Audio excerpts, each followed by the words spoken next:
What's up, everybody? Welcome back.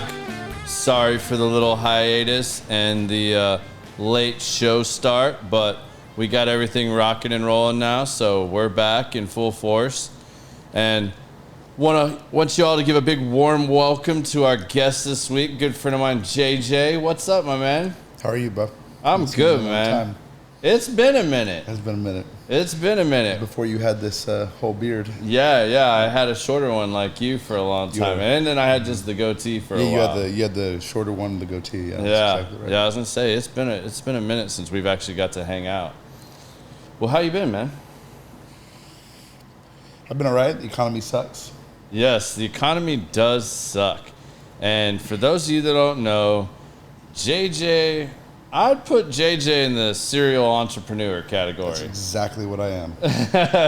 I'm a serial entrepreneur. For exactly sure. Right. So when we say the economy sucks, like you definitely feel it when you work that hard to build all the different businesses and get everything where it is, and then to see that just for no lack of effort on your own go to the wayside or just a big step down. That's really rough.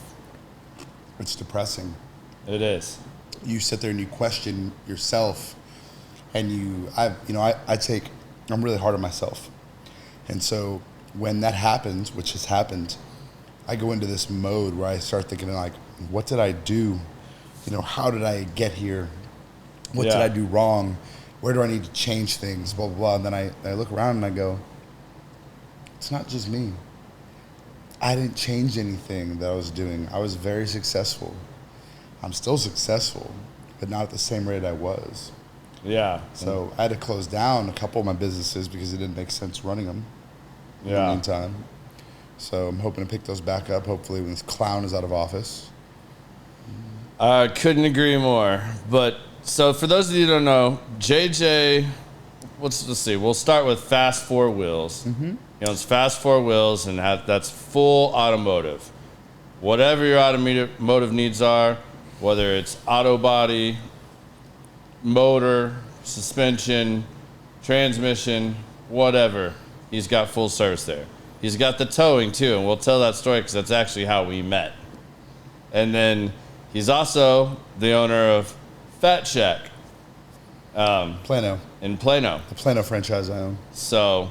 and they make some damn good burgers. I try to stay away from them because I've been trying to lose weight. So I haven't. I've been losing weight, but I haven't been staying away from the burgers. Yeah, I mean, it's hard. Our mozzarella sticks are awesome, too. It's my favorite. So JJ and I actually met, so flashback, what was that, man? That's got to be 6-7 years ago at least. Because it was my first Raptor. Yeah, it was your first Raptor. 2013. It was your 2013 Raptor. Yeah, the black one. The black one. Yeah.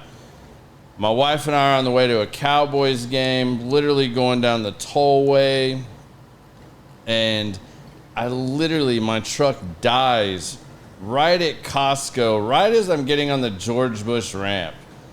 And my wife's been in several car accidents, fused in the neck, so she's kind of freaking out. Rush hour traffic. Cars are flying by us. My truck is dead. And here comes this big jacked up Raptor flying up behind me, comes to save the day. Lo and behold, it's JJ. Took time out of his day to stop, tell me like, hey, what help do you need? How can I help you? We exchanged information. He got us over to the parking lot where we could take an Uber. We still made it to the Cowboys game before kickoff. He got my truck towed to his shop. And by Monday morning, I had an estimate and we were ready to go get my truck fixed. So that's really how our relationship started. That's exactly. Even though we ran around in a lot of the same circles and people for years, which has been funny since we became friends on all the social media. No. Because I get asked all the time, anytime one of us comments on something, it's like, wait, how do you know JJ? And it's like, all right, this is going to go one of two ways. Like, how do you know JJ? Like, did you guys go to school together or do you know him through business? Most people love me or hate me. Most people love me that I know that I've met, a similar story like you. Yeah. And people that hate me, well, they're jealous or something went down. And it's usually I found people in the car world, like the weird car world, like the exotic stuff, which goes back to like when you first started out, like, and they've got some kind of weird racing story or something. Usually probably because you beat them. I beat a lot of people, but I mean, there's a lot of people that also like that I don't mess with in the car game because their cars are just too fast. Like I like fast cars, and to me, like I have a 1,000 horsepower Skyline GTR. That's cool. A real Skyline. It's real cool. A real and Skyline. It's absolute legit. A Like real, the real a real thing. right-hand drive Skyline and R34 GTR V-Spec. Not a new 35 GTR, which I actually have one of those too. But the I'm doing 1,000 horsepower, 1,200 horsepower, things like that. These people nowadays in the car scene, if you don't pull up with 1,500 horsepower at least, you're getting laughed at the entire way. And so that's one of the It's because, I mean, they have 1,000 horsepower trucks now. Yeah, but I mean, at the end of the day, like, it's how you put down that power, right? Power to weight ratio. Yeah. So like I drive, I have a Lamborghini Huracan Spider, and that thing, I have a VF tune on it. I have intake filters. I have a Capristo exhaust, and that thing right there sits 600 horsepower. It's not that fast. I call it quick. It's quick, but it's fun. I don't care about being super fast anymore. I just care about, I put the top down, I cruise, I relax. It's my zen time. It's my relaxed time. So, but back then I was all about beating everybody in the power, and that's what I did back then. Then when cars changed, it all changed. That's when I kind of grew up a little bit more, and I was like, I don't really care about being the fastest.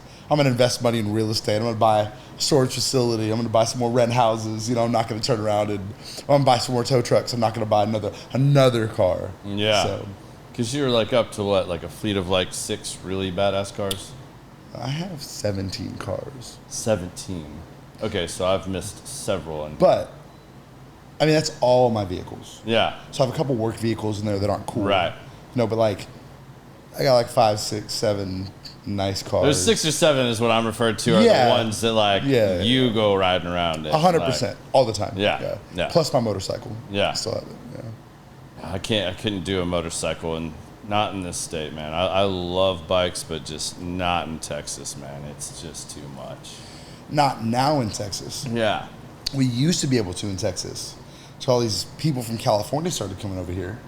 I had 250,000 people a month. Yeah. And now that they're here, you know how long it took me to get here? Just in the traffic jam I was in? We don't have traffic like this. I was working on all these like fast 4 wheels jokes for that. I just didn't have one that was really good. You know where fast 4 wheels comes from? Where's from?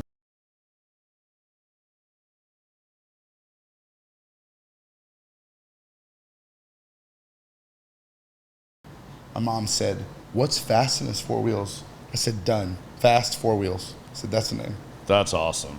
That's literally where it came from. That's awesome. Well, why don't we back up and tell everybody how you got into the car business? Because I think that's a really cool story. Like I remember when you shared. So like how I started from like when I was little and what led me into it, and then what led and into then it. and then let's talk about like the skylines and stuff. Sure. Yeah. All right. So, I grew up poor, not poor, but I was low middle class. Yeah. My mom spent all of her hard-earned money on the education. Yeah. So she did put me in private school, but we didn't have money for anything else. So you have those private school kids that have everything, and parents pull up in their BMWs and Range Rovers and stuff. My mom had an old Ford Taurus in the line to pick me up at school. All the money, all of our money went to my education. That was it. We ate ramen noodles. We lived in a meager home. Yeah. We couldn't keep up with the Joneses by any means with any of the other people at the school. Nothing, zero. So I got a good education, let's put it like that. So as I was growing up, mother and father separated when I was like 4 or 5 years old. He passed away. My dad passed away of brain cancer when I was 8. So I was 8 years old. So I remember in those times, because I was born 86, I'm 36 years old now, I asked my mom for a Nintendo 64. All kids like video games because we can't really drive yet. We have our bikes and stuff, the bicycle around the neighborhood. But so I asked my mom for an N64. And also when Mario was huge, it was coming out, the new GoldenEye. GoldenEye, Mario. Those are the 2 games I wanted. And it was like the Mario in 3D. It was the first 3D. It's like, whoa. Now you look at those graphics, so you're like, it's so bad. So see, I'm older. I can even go back to asking for a Sega and an Atari. I still had a Sega Genesis and Atari, and I had Duck Hunter. No, we both had Duck Hunter. Yeah, yeah. In 2D. You had the trackpad. Yeah, all that. I had all that, but remember, this was Biz is laughing at this us. is when I wanted the N64, right? The new system. Yeah. Yeah. Wave Runner, GoldenEye, all that stuff. Yeah. So my mom looks at me and goes, Jay, anything you want in this life, you're going to have to get on your own. I can't afford it. And I was like, I remember looking up at her and I was like, okay. I mean, as a kid, you're not going to be like, we didn't have money normally. So I was like, okay, I'll figure out a way. I really want this game system. Yeah. I want this game console, you know? So that day, I jump on my mom's off-brand E-Machine computer because we couldn't afford the Dell, you know, the nice one or anything. Yeah. We had the 56K dial-up modem. DSL had R just come out. AOL 2.0. Yeah, we couldn't get that. Yeah. We had the dial-up modem. Yeah. So I got on there. I printed off car wash flyers. And I put them on. I went around the whole neighborhood, and I put them on every door in the neighborhood. Scotch tape and flyers. Car wash, and I put $8 with a little menu on it. I made it up myself in my head right then and there. Yeah, use your water. I bring my own soap. So, long story short, that progresses. Let's go from 8 years old to, let's just say 10, 12 years old now. Now I'm mowing lawns and washing cars. The whole neighborhood knows me. I got a bicycle with a red wagon. I'm not exaggerating with you. Yeah. A red wagon, and I have a rope that I tied to the wagon, and I pulled this wagon from the chair of my bike to people's houses. I'd strap a lawnmower on my wagon, and I'd bring my lawnmower to people's houses. Yeah. I mowed lawns for $25. Those were the good old days when you could do that. I mowed people's lawns, washed cars. I didn't really have a childhood or a life. I did to an extent, but not like normal kids. Yeah. I saved up $14,000 by the time I turned 15. Damn, that's impressive.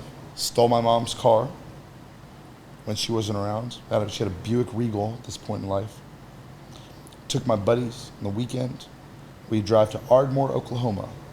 No license. No licenses. I had an ID card. And I drove to Ardmore, Oklahoma to a public auto auction that I found. Heard some guy talking about it. This is back in the days of the green sheet. And for any viewers that don't know what the green sheet is, if you're younger, the green sheet was your Craigslist back then. Mm-hmm. So what I did was I bought cars at this public auto auction. I brought them back to my mom's house. My buddies and I would wash them, detail them with new finish, NU finish. And I'd put them in the green sheet and I'd sell them. By the time I hit 16, 17 years old, I had about $60,000 saved up in a shoebox in my closet. So like a point your mom thought you were like selling drugs or something crazy because she sees the cars and so stuff. My mom, so they didn't have cars at this point yet. I almost had the cars. I'm almost there.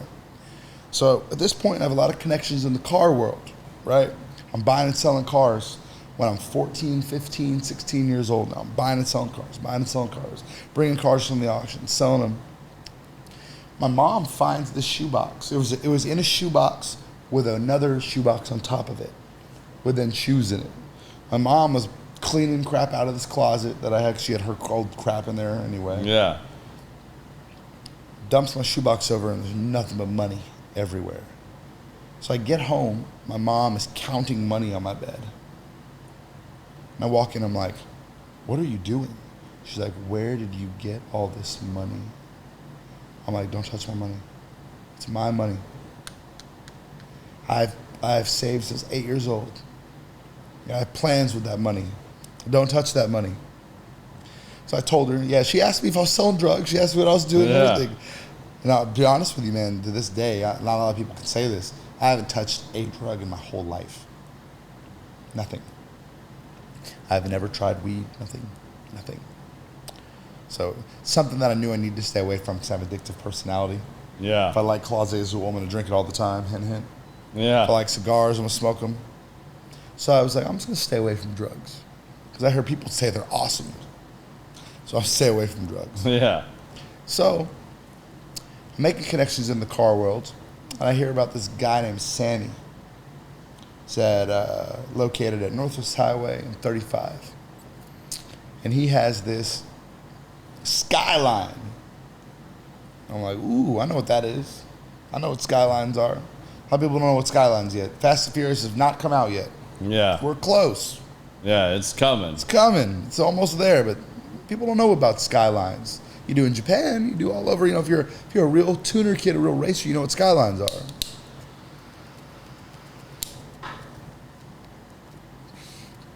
So Sammy, my buddy Bobby, that I knew at the time, brought me over to Sammy's shop. Sure enough, he had 3 R33 GTSTs sitting there. Now, if people don't know what Skylines are, these are the Mustang GT of Japan. That's all it is. And these are the rear-wheel drive turbo models. These are not the GTRs. We'll get to that. And I go there, and I'm looking, and he's like, you can buy one of these. No title, no nothing. It's right-hand drive, not legalized, not legal for the U.S. roads, nothing.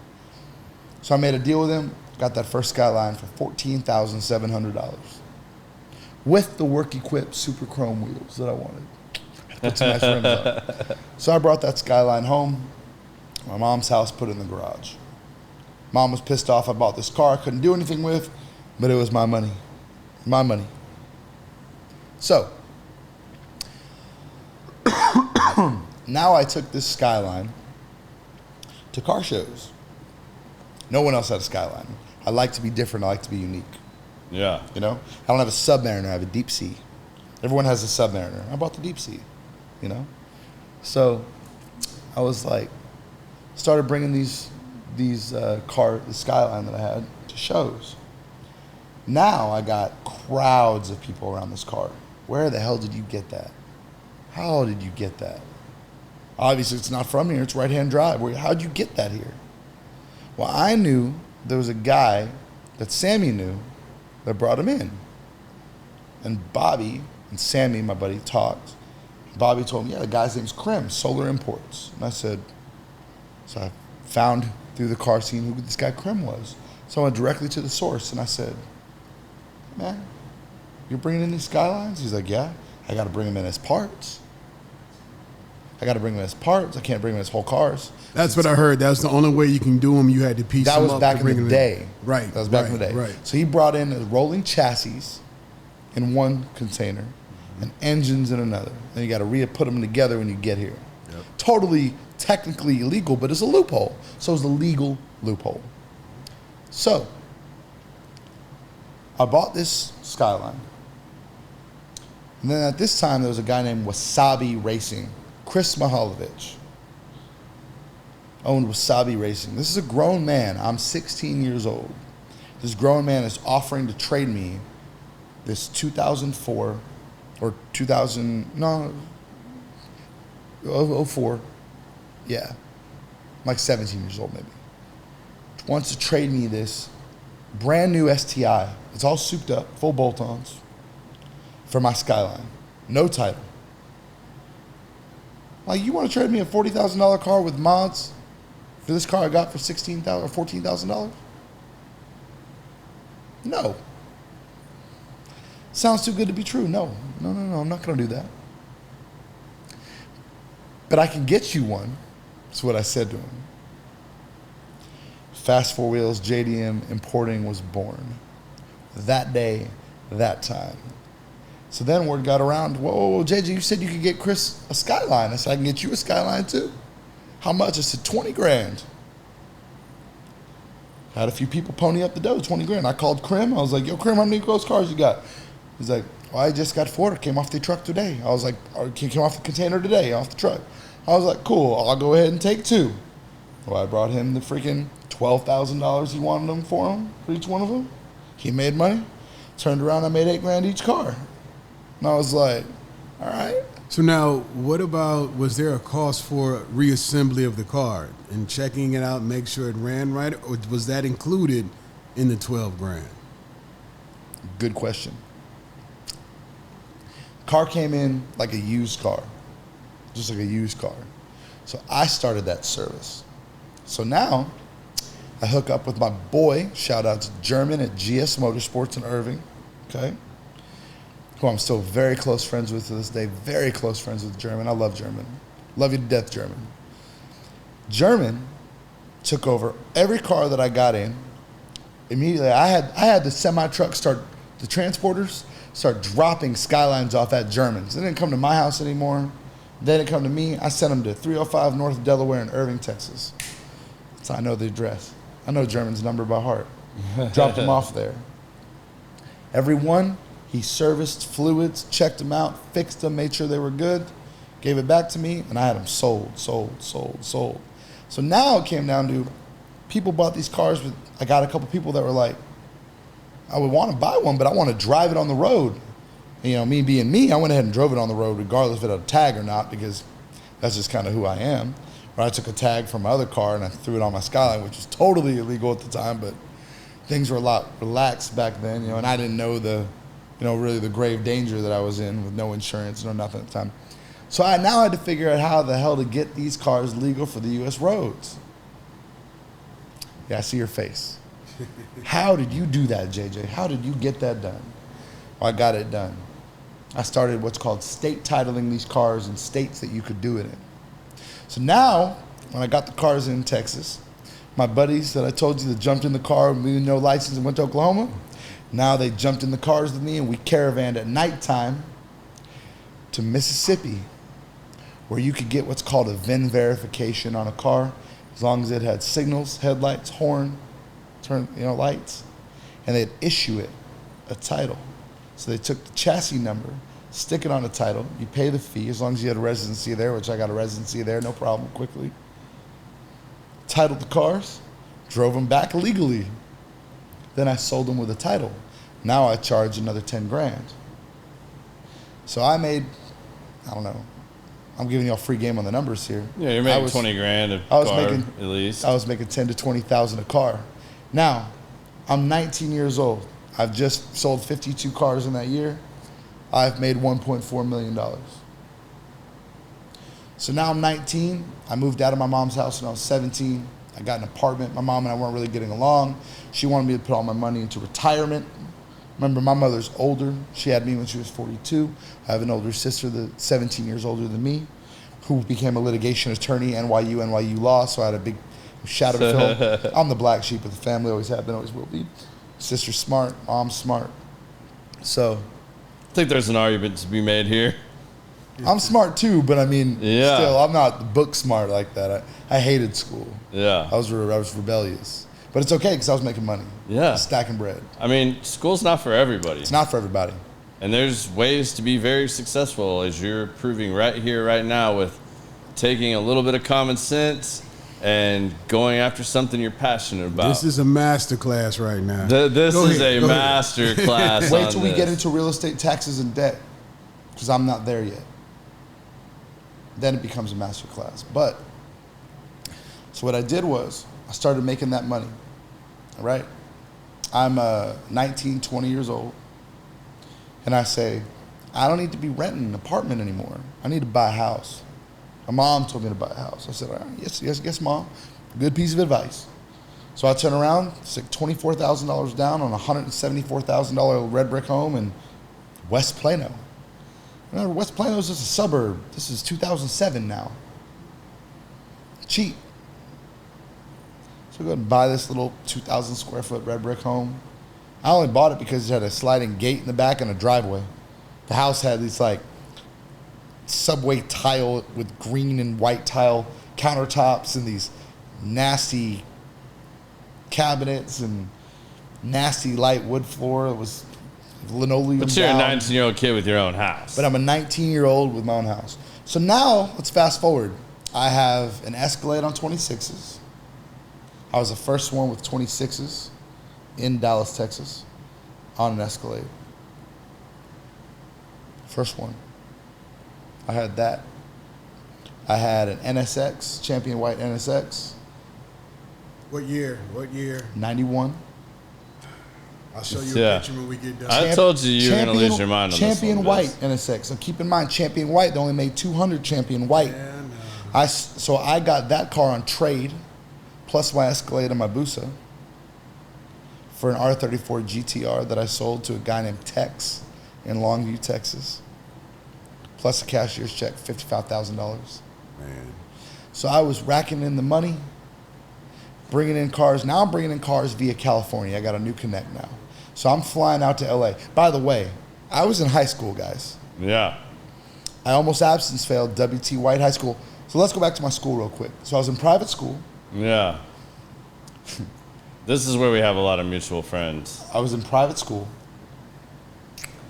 Mom said, private school. Got out of private school, went to public school for 3-4 years. Mom told me I was becoming a thug. Put me back in private school, 8th grade.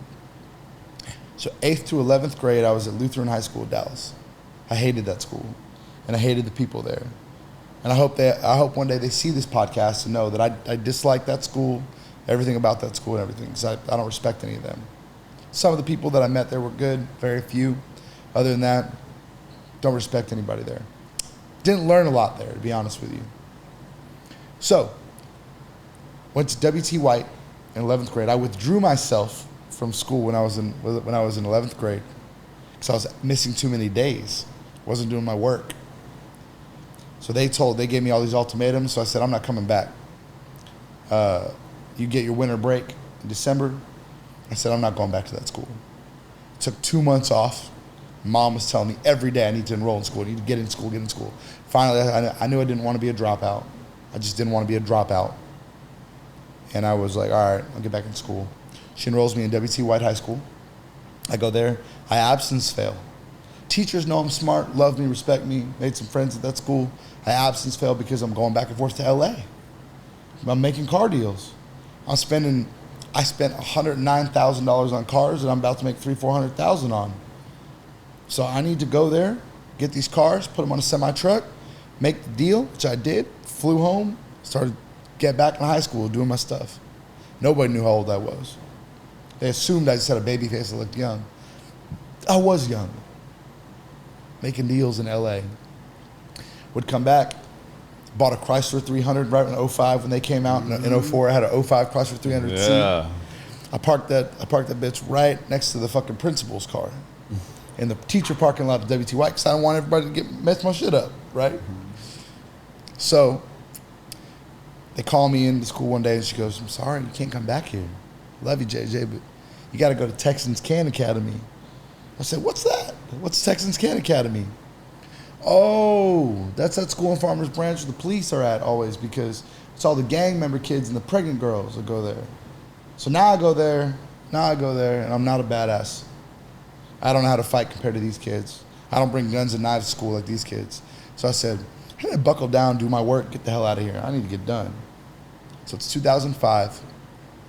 I stayed there I stopped buying and selling cars for 2 months straight. Talked to my counselor, Miss Rodriguez. She said, JJ, if you finish up all your schoolwork to senior, I'll let you out. I said, done. Every day I went to that school instead of throwing stuff at the teachers, and because you didn't learn shit in that school. It was what you see on Dangerous Minds movie.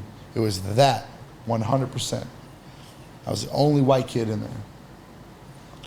I did all my schoolwork quickly, just to get it done. Got it done. They're like, all right, we'll come back, and walk on the stage. I said, hell no, give me my diploma right now. Out. Finally, I had to convince her. Gave me my diploma. Bye, guys. Put that bitch in the file cabinet, gave it to my mom, put it in the file cabinet. Back to LA. Back to a guy named Kuniaki that I was dealing with at the time at Wall International. Buying cars. He's importing cars from Japan, showing up. I want this one. No titles. No problem. No problem. So,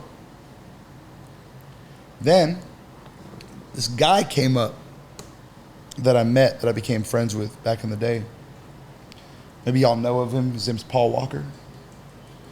Well, he had an R34 Skyline.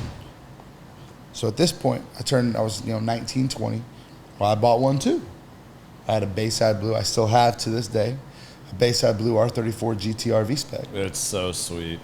It's so sweet. It's in Houston. I showed you a picture of it. It's at my boy's shop in Houston right now. I towed it down there myself. Getting some stuff done. Hasn't run in years because it's not been a priority. I got a Rolls Royce. I have a Lamborghini. I have a whole bunch of cars. I don't need my Skyline to work. Whatever. So now I got the Bayside Blue R34. I go meet this guy named Paul Walker who's doing this movie, Fast and the Furious. He already did 1 and 2. And now he's training they're training to drift. So him and this guy named Jason Statham are going to Laguna to learn to drift. And I'm invited. But some people I know out there. So I meet Paul Walker and his buddy Richie at this guy Daryl's office in Orange County. Turns out we sell Daryl and I and my business partner at the time. We sold Paul Walker his R34 GTR V-Spec 2, his white one that he's famous for now because he passed away. Everybody knows, right? I sold him that car. I titled that car in Mississippi for him. Him and I were buddies. Well, he sold his silver R34 GTR to my very good friend, Nick. My very good friend, Nick, is Hulk Hogan's son. Nick's one of my best friends. Shout out to Nick Hogan. We're our 34 buddies. We've been friends for probably almost 10 years now. I go see him every time I go to Clearwater, Florida, hang out with Nick, my really good friends. So anyway, at this time, he bought that car from Paul.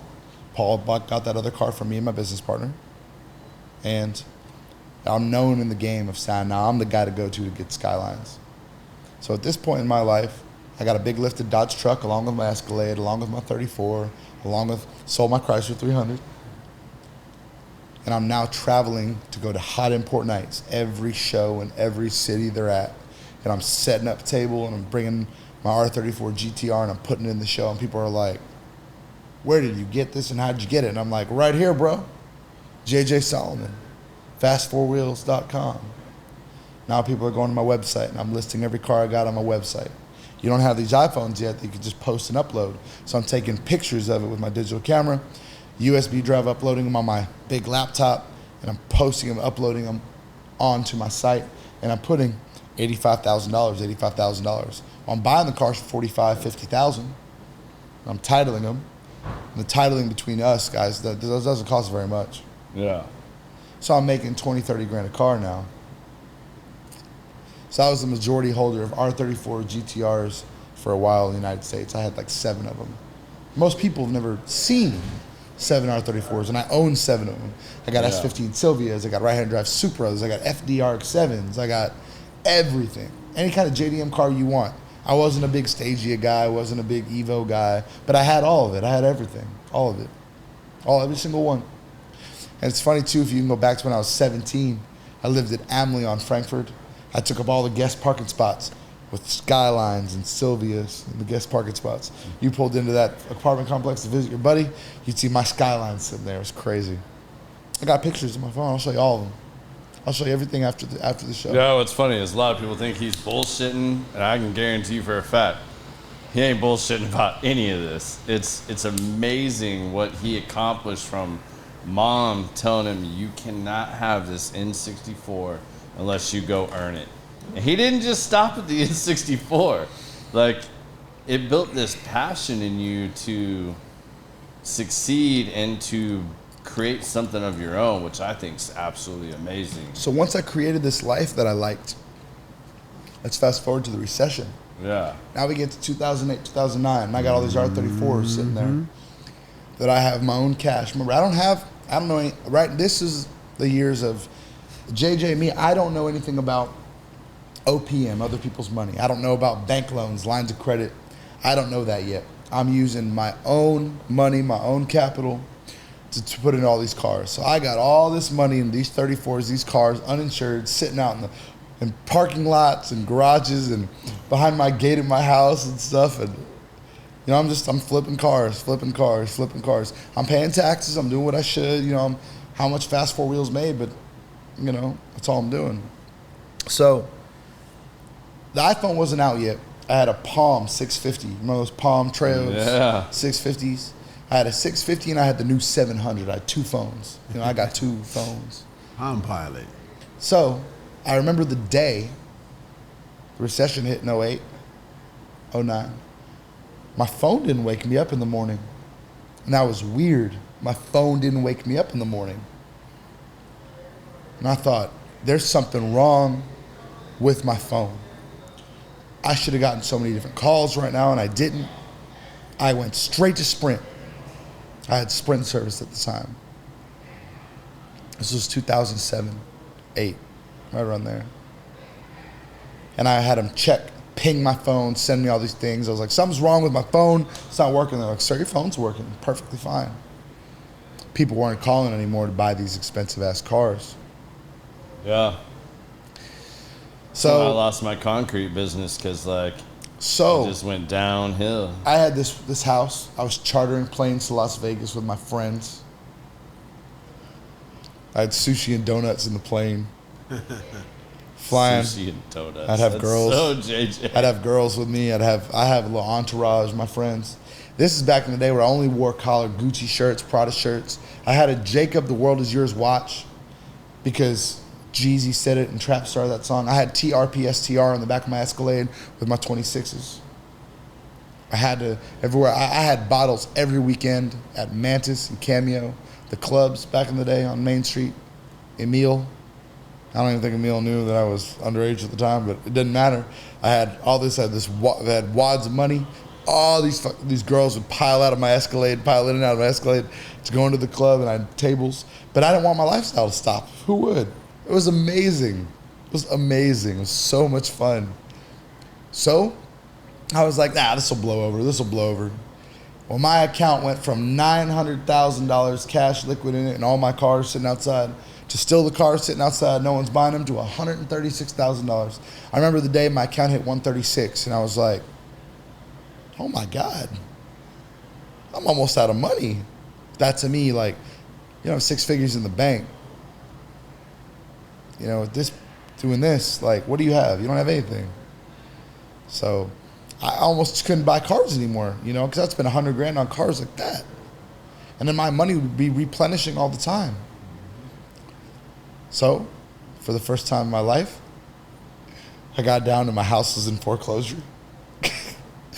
I got no money. I can't pay the gas bill in the wintertime. Now I learn. You got to save money for a rainy day. Now I learn these things. So this humbled me. I went from poor to nothing to semi-rich, you know, as a kid. Now to nothing. I had all my cars. I had my Escalade. I had everything. I got my house. I got my house out of foreclosure. This is when Fast Four Wheels Auto Repair, Body Shop, and all this was born. Because I thought to myself, like a haircut, even though I got no hair now, I thought, what does everybody need all the time? I was like, auto repair. I need brakes. I need oil change. I need all this stuff. That's when it was born.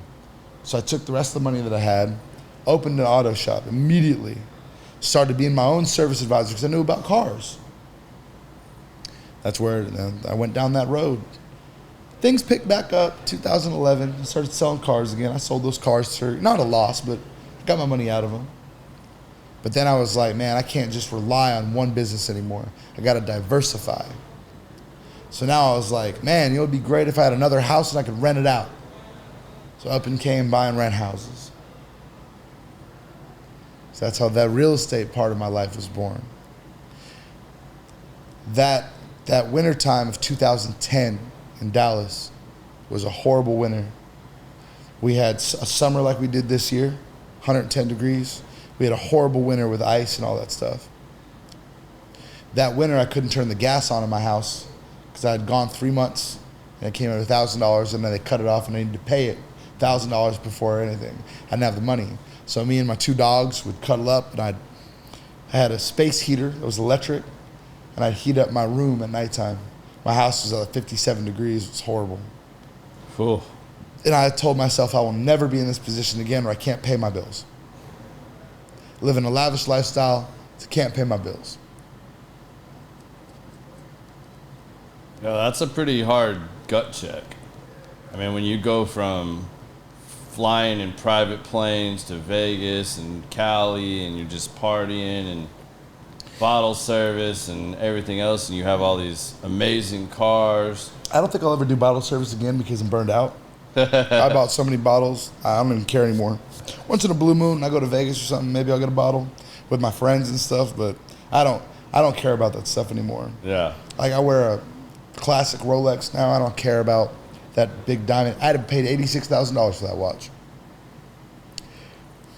Well, that's evolution and maturity. That's exactly what that is. Been there, done that. That's why I'm sitting here sitting like, wow, I really know what you're saying.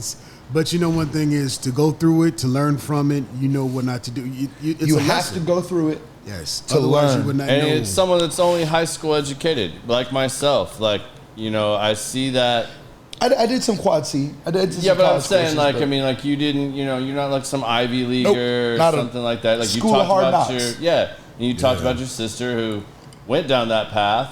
She's done all that. She did all that. You chose a different path, and not right or wrong, which a lot of people get hung up on. They Just think different they roads. have to do that. Just different roads. And you're another living example of you don't have to do all this. Not at all. Find something you're passionate about and that you can be really good at. And even when you fail, like, because you're going to fail at some point, like there's going to be a recession or a hard time, how do you recover from that? And what are the lessons you learn? So, like, you're already like, I mean, I've hardly had to ask any questions. This is amazing. Like, this is one of my favorite interviews. Like, you're just giving all of these great nuggets of information of like how you changed to that. Like, how did your mindset change? Like, I mean, other than having everything taken away from you, did you have a moment where you're like, oh shit, this is it. Like, I've failed. Like, I'm not going to get that back. Or did you instantly go, because I think this is more where you went, like, all right, this sucks. Yes, I'm failing right now. Yes, everything is horrible. No, this isn't the end. Now I got to figure out a way to do it better. Not just quit. Not quit, not throw in the towel, not, Never. Hey, this is it. I fucked up. I failed. Any of that. You just said like, yeah, this sucks. And you owned it. Like, you know, like a lot of people don't do that today. Like, own that you fucked up, own that you failed, and then figure out how to go from there and take that as life building blocks and that you learned a lesson. So that's right now for me. Not right now that I failed and fucked up. This economy, you know what I just taught myself? This is my next lesson that I taught myself. Because you'll never stop learning. I taught myself. So so let's back up a little bit. 2 years ago, 21, interest rates were at a historic low. We still had the momentum from when Trump was in office in 20. Yeah. Biden's stupid policies have not kicked in yet and come in yet. That kind of hit in early 22. So you still had that momentum going. And what happened was I had a lot of money, a lot of cash. And I did know in 2020 when Biden got elected, I said to myself, I know shit's gonna hit the fan. I need to start taking my cash and paying off some stuff. Because I had $12,000 in car notes a month. And I had my summer home mortgage in New York, my mortgage here, and another mortgage on another house that I had. So I had $30,000 easy in bills a month that I had to cover, and I used to make $40,000, $50,000 a month, no problem. And I've dropped my bills down a lot because I knew the income was going to drop. Thank God I did that, or I wouldn't have all my stuff still. So right now, I just learned. I sold off all my real estate and all my commercial real estate in 21. Made a lot of money. But I turned around and I stuck the money into, paid off all my trucks in my trucking business, so I didn't have the payments. Paid off a lot of my tow trucks. Paid off my Rolls Royce. Put money back into my house. You know, fixed up some stuff. Yeah, I should have done that, but I should have kept a couple $100,000 liquid. I didn't do that. I'll never make this mistake ever again. Because what I'm learning right now is, even though I make 6 figures a year, no problem still, I'm not paycheck to paycheck, but it's close. So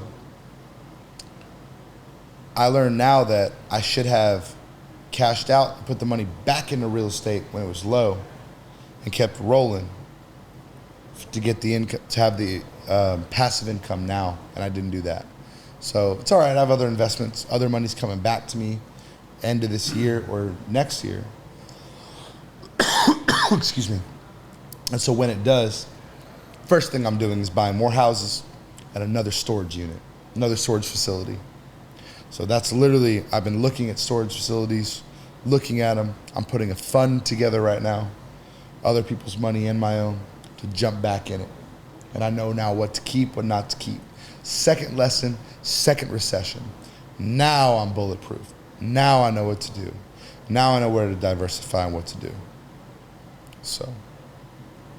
That's awesome, man. Like there's so many great lessons in this to unpack. Like I almost don't even know where to begin. So let's go back to that. I mean, when you failed, let's go to the first recession. When you failed then. Couldn't pay my gas bill. $1,000. Couldn't pay your $1,000 gas bill. When you were spending thousands of dollars on outfits, partying, whatnot, just weeks prior. Not weeks, months prior. Sure, months prior. Weeks. Yep. Wherever you're at. Yep.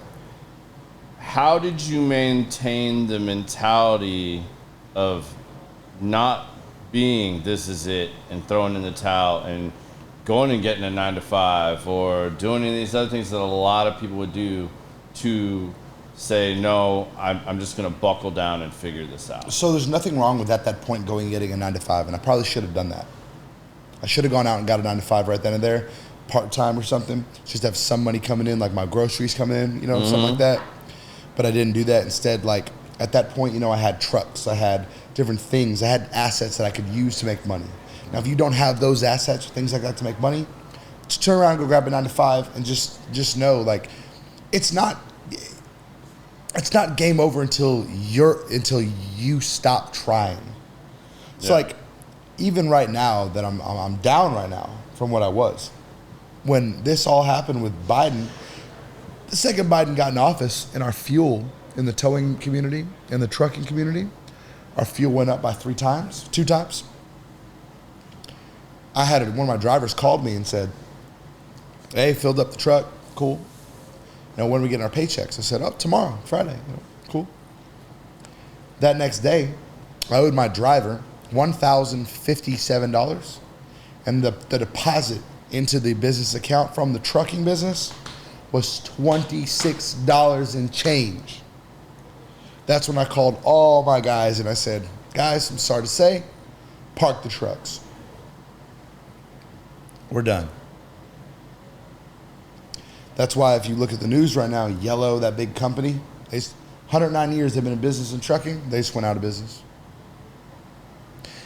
When the day that I surrendered my US DOT number, there was 360 other mom and pop trucking companies that surrendered theirs as well that day. Every week there's more that surrender their DOT numbers. Why do you think food's so expensive right now? Yeah, it's inflation, but at the end of the day, how much does it cost to get it from point A to point B? Freight, refrigeration, everything cost has gone up. Problem is everything's gone up, but you can only pay so much for it. They're not paying truck drivers, big companies, much. So if you're not a big company like Stevens Transport that does refrigerated only, CR England, Prime, Swift, those companies that have millions and billions of dollars that can weather the storm, that have their own insurance companies, that get $3 off of fuel because they're buying $1 million in fuel a day for all their trucks from these big companies. But you don't have that, you can't contend. Can't do it. So I shut down the trucking company, and I damn near shut down the towing company. I got like 2 trucks running out of the 8, 9 that I have. I got a small yard in Denton, bringing cars, not making any money right now. My restaurant's breaking even, not making too much money.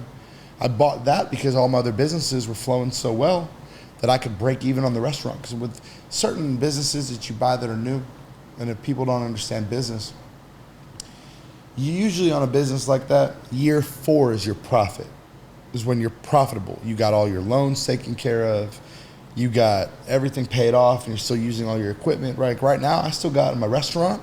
I'm still paying off debt. I'm still paying off different things. So year 4 is when all the debt's paid off, everything, and you got clientele that knows who you are now. They're coming to you regularly.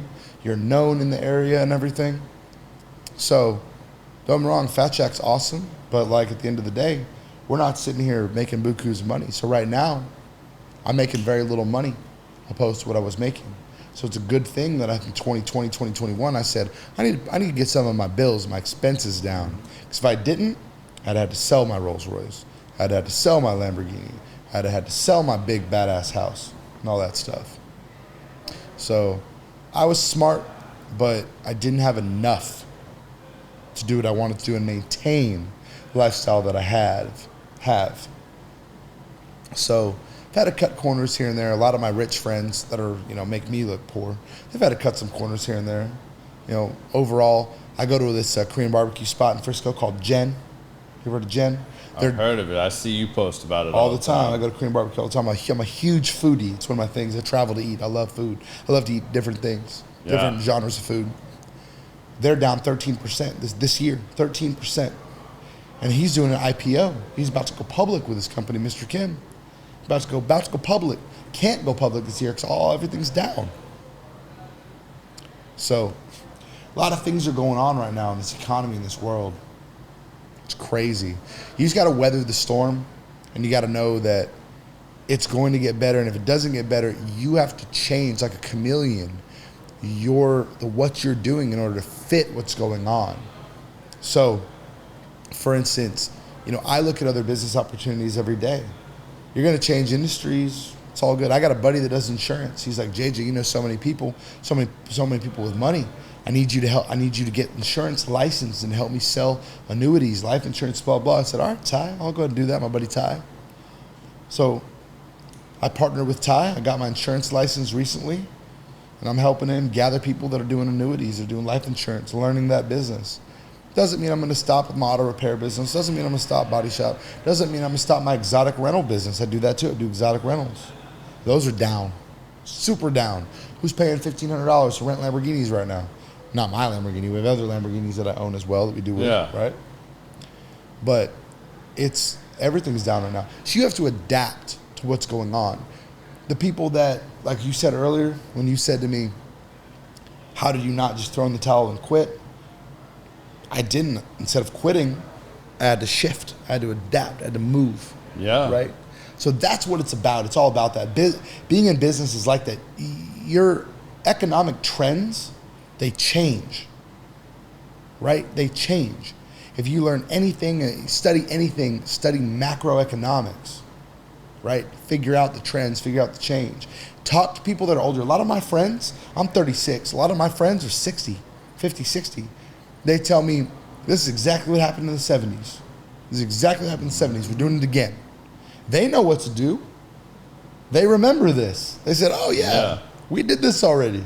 Yeah. We know what's going to happen. I don't know. So when they tell me this, I listen. I don't listen to a lot of people about things. I listen to people that are successful and they've done it. Yeah. Like I'm going to listen to a sportscaster about the Cowboys, right? Because he knows about football and probably about the Cowboys. I don't know more than he does. Right. But I'm not going to listen to my mom about it. She doesn't know anything about football. Right. Right? So where do you lean outside of your network to gain information, to learn about trends, about other business opportunities? How do you approach that? So one thing that I do, I'm an old soul. I watch the news every night, which I'm weird about. I watch local news because it's our local economy, but I also watch what's going on in the world. I always keep up with that. I talk to people that are smarter than me. I don't surround myself with anybody. Like let's be real here for a second. Like not real for a second. I'm gonna be real. I don't have friends that bring me nothing, no value in life. If you're my friend, if we hang out, when we hang out, we're talking money, we're talking business, we're talking cars, we're talking politics, we're talking about things that matter. I'm not gonna sit here and talk about the bricks on the wall or how good that cigar is. Yeah, it's a good cigar. Yeah. Cool. I don't care about that. Yeah. And if that's all you're bringing to the table, I'm not fucking with you. Yeah. I only talk with people and surround myself with people that, for the most part, are doing better than me. I got some that don't. I got a lot of people I mentor that I give this free game to. Like I had an Uber driver that dropped me off one night at my Rolls Royce. And he goes, whoa, bro, is that your car? I said, yeah, it's my car. And he goes, bro, I need to get your phone number. We need to meet up for lunch. I'll buy you lunch. Like, I need to talk to you. That guy listened to what I said, and he's buying houses right now. He's getting rich. He's in his 20s. Smart guy. Yeah. I'm about to put a mentor program out there. I'm going to start mentoring people. Awesome. It's going to be a monthly thing. Yeah. Right? But it's going to be people that can sit down with me and actually, I can go, okay, these are the steps to getting wealthy. It's going to take some time. I'm here to answer all the questions. And I'm here to give you my people. I got a guy for mortgages. I got a guy for credit. I got a guy for this. I can help you with debt. I can help you do this. I can help you. I can tell you debt ratios. I can tell you what to pay off, what not to pay off. I'm smart. I know what to do. I've done this a million times. So anyway, I surround myself with people that have been successful, are successful, and can give me knowledge or give me something to think about on what they do, you know? Yeah. I don't surround myself with anybody that doesn't bring value to my life. And that's not being selfish or shitty, but like at the same time, like everything that I say has value. If someone's gonna talk to me, they're gonna know instantly. I may not look like I'm educated, I may not look like I'm smart. A lot of people underestimate me. If you don't see the car I pull up in, or maybe the watch I wear, or the shoes I have on, you don't turn around and think, oh, this guy has some money or he's successful. You think I'm just maybe some dumb kid with tattoos. Cool. I don't care. I care what you think. Yeah. But I surround myself with people that know more. And the people that do know more, I listen to. So I listen to my friends that are lawyers, financial advisors. I listen to them because they know more than I do about those subjects. Yeah. They may not be 100% right, but I'm at least going to take their advice over somebody that doesn't know anything. Yeah, absolutely. Right? No, it's that circle you run around with. It's those people that you... is the truest thing you can ever be in, is the circle you run around with. Have in your ear, the people that you're watching, the people that you're admiring.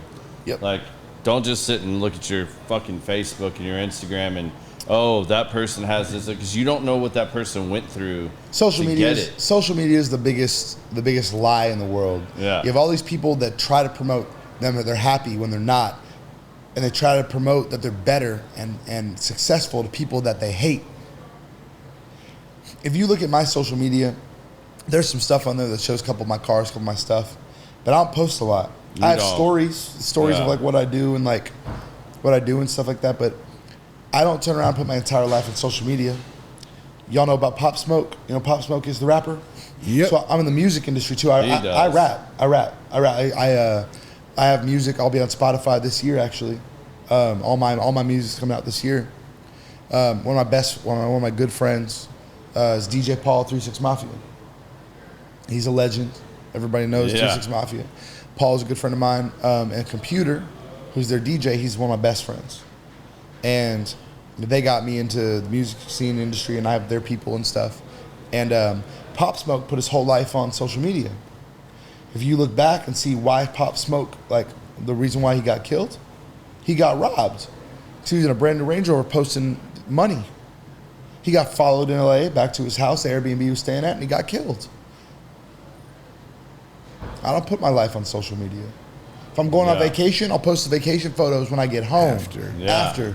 Because if you're coming to my house, you're getting that Glock 45 right to you. And my Rottweiler's going to tear you up when you come in the house coming for me. Coming for that money. Yeah, I mean, if you're putting all that stuff out there, I mean, there's two different ways of looking at it. I mean, I drive a Rolls Royce every day. It's funny because people sit there and go, "You're retarded for driving that car." I'm like, that's cool. When I drive that car, I got a Glock 357 in my glove box. We're in Texas. And I swear to God, if anybody ever runs up on me that comes in correct, I have no problem using it. Yeah. No one's getting over on me like Pop Smoke. 100%. I know the attention that I get at the gas station. I watch my back. That's another reason why I like being a big guy. I'm not the most fit guy in the world or the biggest guy ever, but at the same time, you're going to think twice before you're going to come rob me. Yeah. And if you are, you got some guts. You better have 3 or 4 people out there because I'm going to try to shoot every one of you. And I'm not afraid. I'm going to grab you. I'm going to fight you. I'm going to take you down. I fought semi-pro for 5 years. I did jiu-jitsu, Muay Thai. I cage fought, Lions Den and Addison. I was more fit and in shape back then, but I remember those days. yeah, you try to take my stuff though, man. My hood side will come out. My non-private school side will come out. Yeah. WT White come. WT White will come out at you. That's exactly right. Yeah. I went to the colony, so I can say that I had lots of battles with WT White playing baseball and stuff. Didn't we beat you guys every time? Yeah, I mean, y'all had some pretty solid baseball players. I mean, a couple famous guys. I mean, Oh, Brian Holiday. yeah, Brian Holiday. You had I went to God. What's the guy that pitched for the Cubs forever? I mean, y'all had that dude through like Kerry Wood. yeah. Y'all had Kerry Wood, man. That dude threw 100 miles an hour in high school. Brian and I didn't get along very well. I think his girlfriend or something, and I flirted. He hated me. Yeah. He sat at the table in the corner with all the kids. A couple of his friends and our friends. You know who came out of WT White that's kind of famous now? Who's that? Johnny Simmons. It's a buddy of mine. Yeah. He's an actor.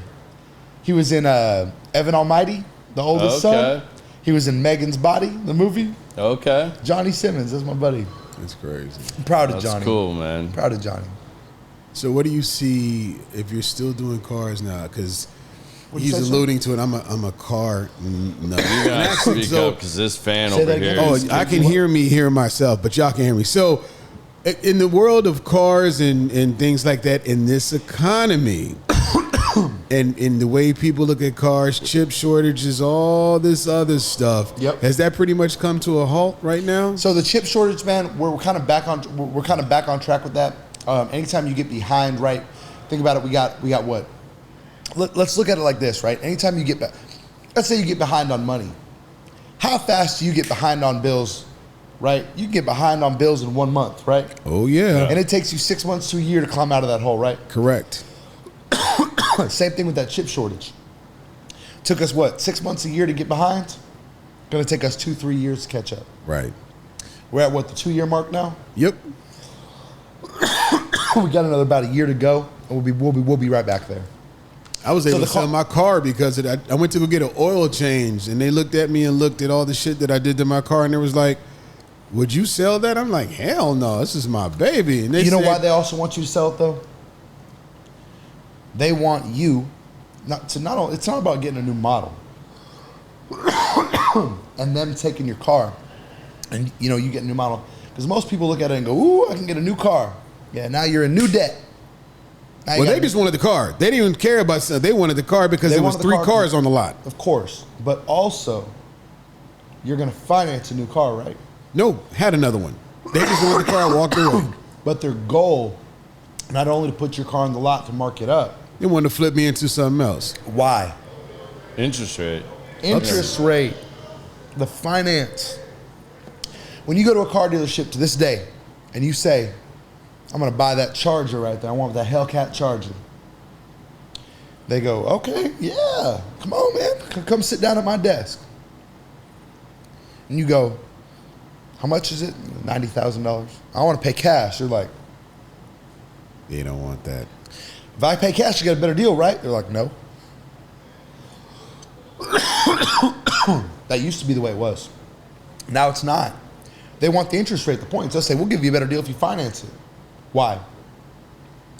So they can make the points on the finance, so the finance guy can make those points. And it's not finance, it's finance. Yeah, F&I. But that's why. That's why they want to flip you in a new car.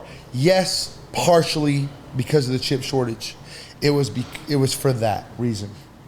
But all history now, it's because they want to get you a new car, to get you in that new debt, to get you on those payments.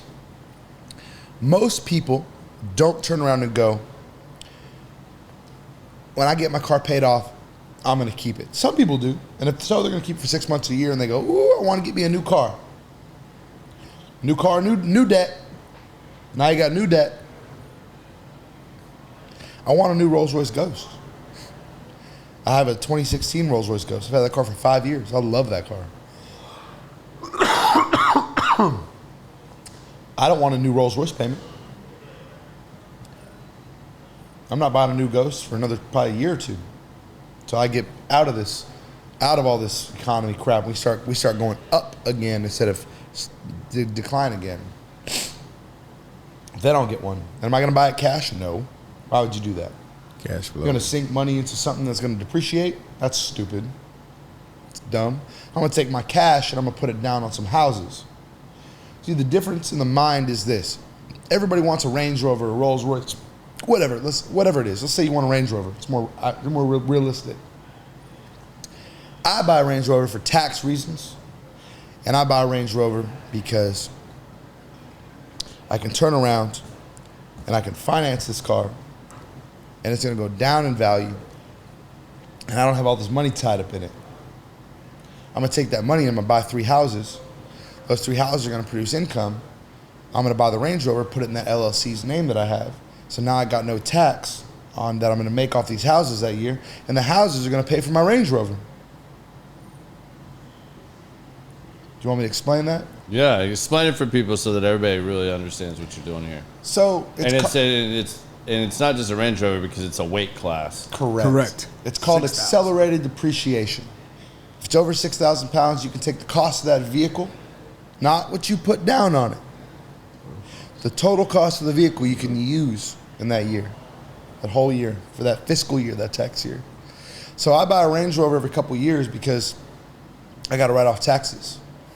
So I'm gonna go buy. I have a big black badass autobiography Range Rover, $170,000, $150,000 Range Rover, and I bought that and I put it in my towing company's name. Why? So I put $3,000 down on the Range Rover. They're like, what do you want to put down? I said nothing. Like, sir, you got to put something down. I said, no, I don't. Got a 780 credit score. I'm gonna put down anything. Like, if you put down something, it'll look better for the bank. I said, all right, $1,000. They were like, Yeah. I was like, I'm not gonna tie my money up in a car. He's like, wow, man, you're a car guy. I was like, you're a finance guy. Shut up, man. You're talking to the wrong dude here. Put $3,000 down on my Range Rover. I wrote off $150,000 in taxes that year. So that income that I was gonna have to pay taxes on, didn't have to do it. Towing company paid the payment on the Range Rover, $1,500 a month, right? $2,000 a month. And I wrote off the rest of the tax. That's legal. Do that. I'm just taking advantage of the tax code like Donald Trump does. Like Jeff Bezos does. So let's say that I want to buy a new Rolls Royce Ghost, right? I want a new Rolls Royce Ghost. I do. All right. And I'm going to buy another $400,000 car. Well, number one, I'm not paying sales tax on it. You gonna put 3 down on that? I'm going to put anything down on that. Nothing, zero. I'm going to sell my Ghost outright, take the cash, put it in my pocket, invest in commercial real estate or houses or something. And I'm going to put 0 down on this new Ghost and have a $5,000-$6,000 payment. Do you put the houses in your LLC as well? So in Texas, we have what's called a Texas Series LLC that you can do. So that means you can put 10 houses in one LLC, a Texas Series LLC. So I'm going to put these houses in the Series LLC. You can put 10 of them in. I'm going to buy 10. But in order to buy 10, mortgage company says, no. You need to have a lease for each one. So you buy one, lease it out, show them the lease. Once you show them the lease, washes the debt, now you can buy the next one. Boom. Put it in the same LLC, in the Series LLC. So let's say I buy 10. And I say I rent them all out and I have $1,000 that's coming to me on top of the mortgages. Well, that Rolls payment's $5,000 a month, right? Cool. Well, I'm going to pay tax on the income that's coming in, right? Wrong. I'm going to buy that Rolls Royce. I'm going to use that Rolls Royce to drive around and do what I need to do business-wise, right? So every day I'm driving. I'm not driving to go to lunch with some girl or something. I'm driving to freaking go to Home Depot, or I'm going to my property manager's office, or I'm going to do something that's for my business. If I'm doing something productive to work. I don't just hang out. I don't just do anything. Like, I came here today to talk to people about business and money and all this. I'm doing something productive today. I'm not doing something for no reason today. Absolutely. So I'm going to drive this vehicle where I need to go, right? So when I drive this vehicle, I'm not going to just pay that from my income. I'm going to write that off. I now have no income tax to pay. In my business, the $10,000 a month coming in from the houses, pay a Rolls Royce payment or a Range Rover payment or whatever the hell I buy. And I got income coming in from that too. So I make some money and pay the payment of the car that I want. Right? Makes sense. Right? Smart. A lot of people, they sit there and they go, oh, I want a Rolls Royce. They become a rapper. They get this check for $1 million from your producer for when you get signed on your first label. They go take that money and go buy a Rolls Royce. When I want to buy a Rolls Royce or a Range Rover or a Lamborghini, I turn around and I buy an asset that's going to pay me. Then I buy that car that I want. And I put it in the asset name. And the asset pays for the vehicle. But now when you say the discipline that has to be learned for this to work is patience. Correct. Because everybody think it's by next Wednesday, I'm going to go to the lot and go get... You're right. I'm going to go buy this car and I'm going to buy this house. You're right. It's the gratification of... Instant gratification. Yes. Instant gratification. And that's the problem with social media and Gen Z and all these kids and stuff. They see everything. Immediately you can snap your fingers and see everything. Beautiful women, cars, private planes, all right on social media. So you think, oh, this is available to me now, tomorrow. It's not.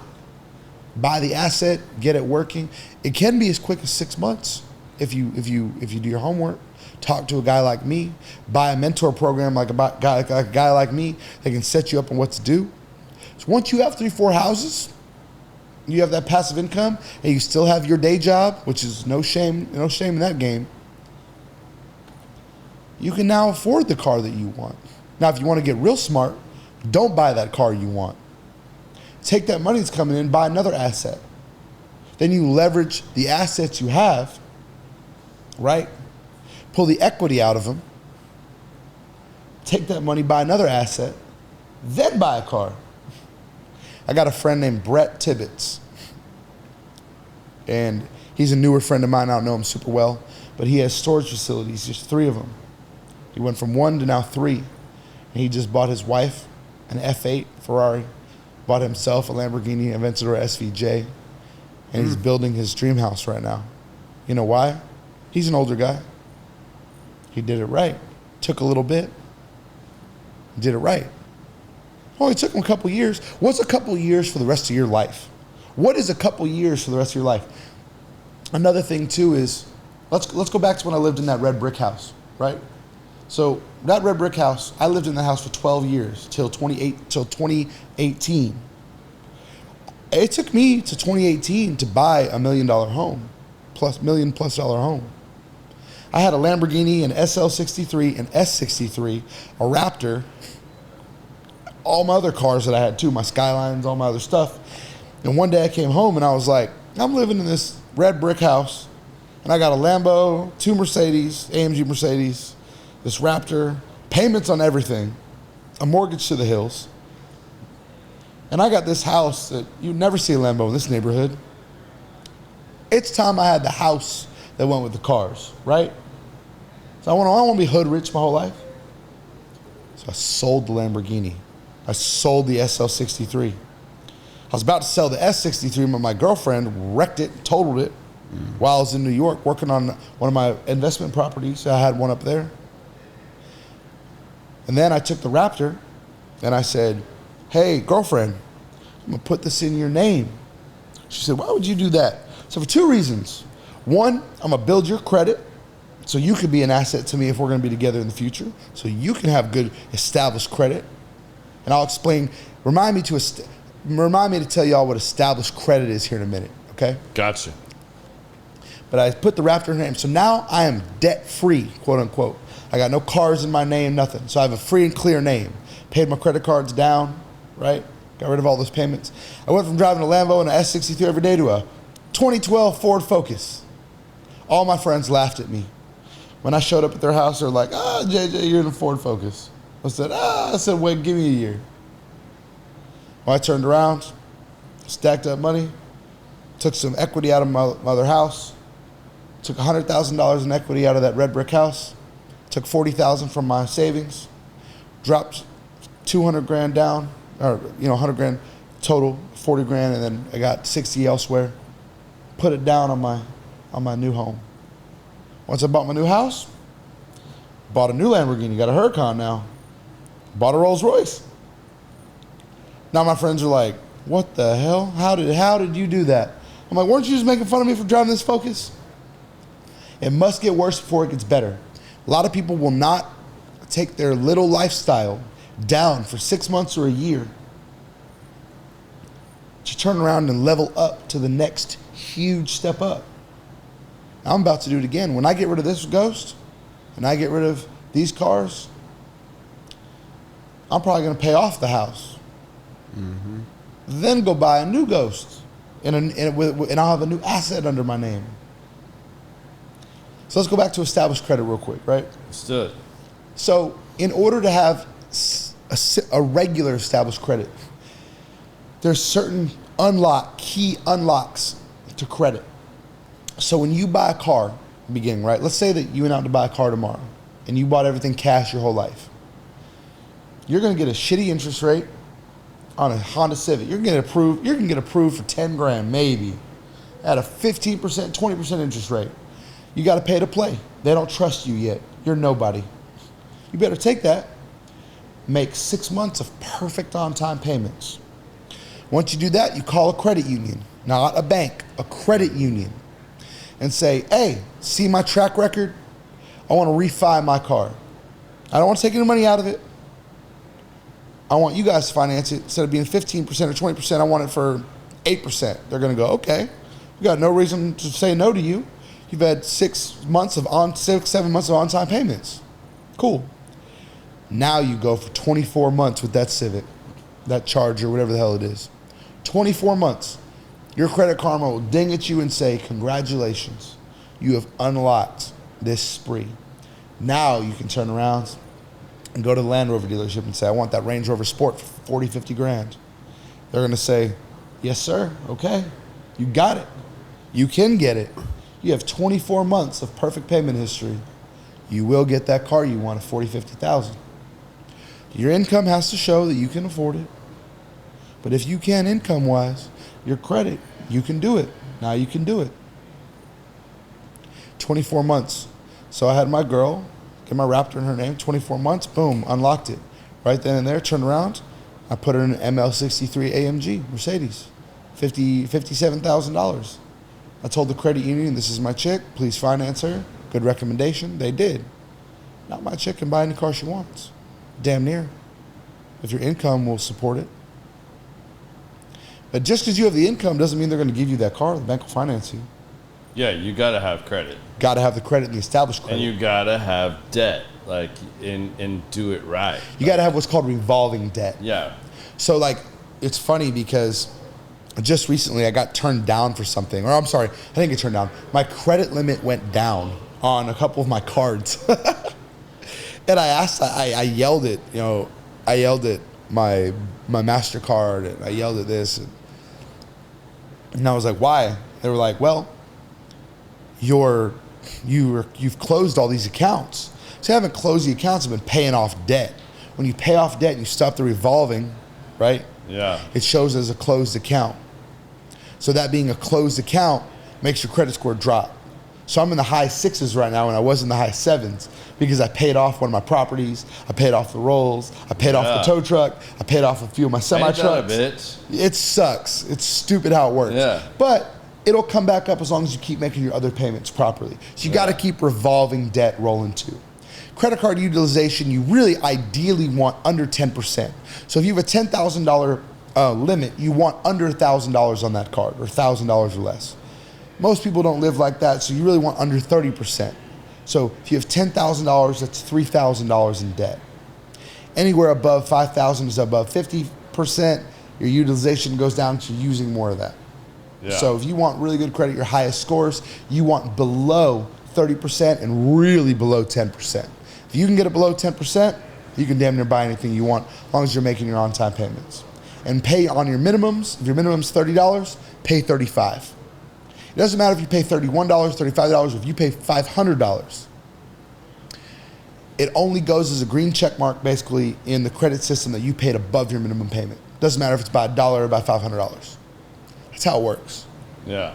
A lot of people don't know that. People that are like, oh, wait, I want to pay off my credit card every month. You don't do that. You only do that with what's called a charge card.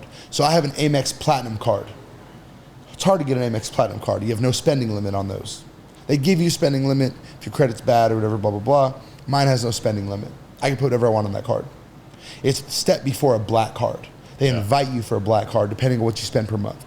I don't spend $500,000 a month on my card. They're not going to give me a black card. I don't care to have a black card. I used to want one really bad. I don't care about the status symbols in life like that anymore. You know, I already drive a nice car, wear a nice watch, have nice clothes. Yeah. That I don't wear all the time, but whatever. So, that being said, if you want something like that, like if you want, you know, something like that, you have to spend all that money on that card in order to do it. But, like I said, if you go back to that credit utilization, that's what it all comes down to, is that. But a charge card you pay off every month. Yeah. Credit cards. Not to just cold stop you here, but let's knock a couple things out because I know we got to get to a couple things. Yeah. Come on. First of all, before we do this, I'm watching all y'all that are watching on here live. If y'all got questions, hit up that chat. Y'all want to ask JJ some questions? Now's your chance. Or add my Instagram. You can add my Instagram. I mean, you hit him up on his Instagram. You can give that out here in a second if you want. Yeah, people you can want find him at Fast Forward Wheels. He's got the Fat Shack. I mean, all these things. But right now, those of you that are participating and watching live, don't be shy. Hit up this chat. I'm watching it, and I'm going to throw it out there. Y'all got a question you want to ask JJ something? Throw it out there. If it's good, got a solid question, I'll throw it out there to him. So I didn't get in early on to what are we drinking, what are we smoking, because y'all always beat me up about this because I forget to do it, especially when I have a good entertaining guest, and I mean, it just flows sometimes. So the cigar I finished and the one he started with was the Foreign Affair, the Torpedo. This is a good cigar. Yeah, it's one of my favorite cigars in the lounge. You know, you can get them up here at Industrial. Cigar Aficionado just gave these. So this is made in Frankie.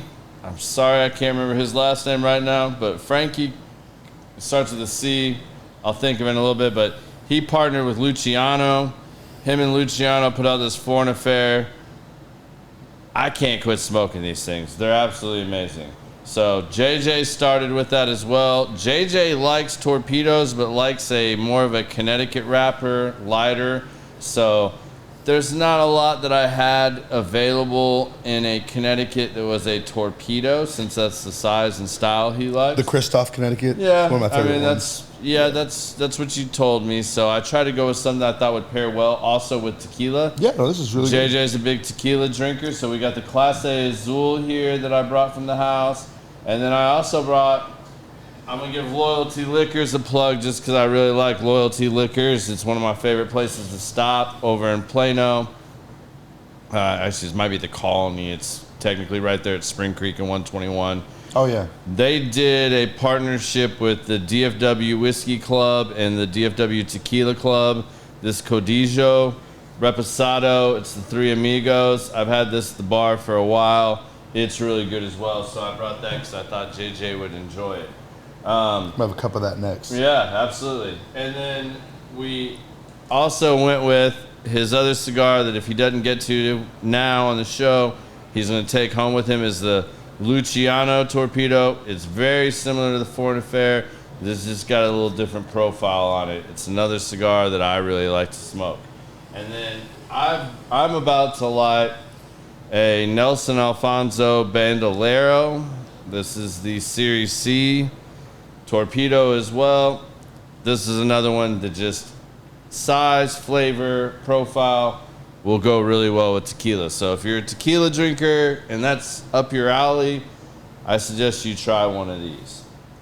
Now, JJ and I haven't really talked a whole lot about this, but everything you guys are hearing, you know, this is very in profile, in line with what Common Sense is all about, why we do this podcast, so that you guys can hear these stories, learn these lessons, through other people's experiences. I think that's the best way to relate. You know, you're telling stories, you get to have these open dialogues, open conversations. And like you said, what do you do with your circle? Your circle of 6, you know, whatever, your circle of 5, whatever your circle is. These are the types of conversations you should be having with them and learning from their experiences. Because there's nothing in life that's going to teach you better than someone else's experience. And listen to their mistakes. Listening to it and making your own choices and then going and making your own mistakes. So I welcome all of you that are watching on here. I mean, I keep seeing the watching numbers spike and go up and down, but there ain't been a single question on here yet, and I can't believe that because JJ has been dropping knowledge on you guys since he said go on here. Free game. Free game. And as you know, he just talked about it. He has a mentorship program that we'll probably be inviting him back on here to talk about and let you guys know more about. I'll post it on the page when he shares that information, but if you would be interested in being mentored by somebody like JJ, drop me a line, send me a DM, whatever. I'll connect you guys. Because JJ's somebody that I would call on if I had a question about certain things. That's the type of relationship we have. He wouldn't just be here giving his free time for the hell of it. You know, he's here trying to share good knowledge with you guys. And I like to share knowledge with people, but honestly, most people don't listen to it. They don't. They'll listen to it, you know, they'll just hear what you have to say, and they'll never change their regimen or like what they got going on in life. Like, well, a lot of people don't think that they can do it. They won't take that first step. Yeah. You know, that's the biggest thing. Like, you know, even when I've gone to things where you have guys that are special forces operators and stuff like that. You know, like Robert O'Neill, what he wrote on my 22 kill box when we sat down and shared that pour, his exact quote, and the same thing he wrote in his books when he signed my books that I have of his. Take the shot. One of them says take the fucking shot. But it's take the shot. Like, if you don't do it, if you don't try. You're never going to know. So you're going to fail. You're going to, when you try, you're going to fail. But when you fail, it's perfectly fine. It's like when you try, just know when you fail, it's like, oh, okay, well, I guess I'm not going to go that way again. It's like, how many of these guys ever approach women at bars, right? If you get rejected because you went up and told her like, oh yeah, I have a really cool video game at my house. Well, guess what? Probably didn't help you out by telling her you have a really good video game system at your house. So you're not going to use that line next time. You know what I mean? You're gonna go with a different approach the next time. Yeah. Same with anything else. You know, if the first time doesn't work, try it a little bit different the second time. It's very simple. You only fail when you stop trying, and you only have to succeed once. If this show was about all of my failures, we wouldn't have enough time. Yeah, I mean, absolutely. I mean, we wouldn't have enough time if we did this every day for weeks. I've done it for a year, and I couldn't talk about all my failures on it. Correct. But you only have to succeed once, twice, once really, in order to get something going. And once that's successful, you can use that success to feed into your others. That's how it works. Same thing. You get one person to buy your gadget for $5. Example. There's a million other people that would buy your $5 gadget. Yep. Out of all the people in the world, there's $1 million. You just got to find a way to get that gadget to those other million people. You got to get exposure, learning, changing, growing. I mean, do you know what I suck at? You know what I suck at? I'm not good at? What do you suck at? Marketing. Like, I'm good at marketing myself, you know, and like this. Mm-hmm. But when it comes to like advertising a product or advertising like even my restaurant chain, like I'm not that good at marketing. Like, I'm a talkative guy, but like with people I know, because I don't just randomly go out and talk in like a group of people. Like, I'm a public speaker. Like, I can rap and sing and do all that stuff, but I don't sit there and market stuff. That's why I've had to say, oh, I'm going to do a mentor program. I need to be saying this. I'm trying to tell myself I need to be saying this. I'm not good at marketing. It's not my like forefront. I'm good at facilitating.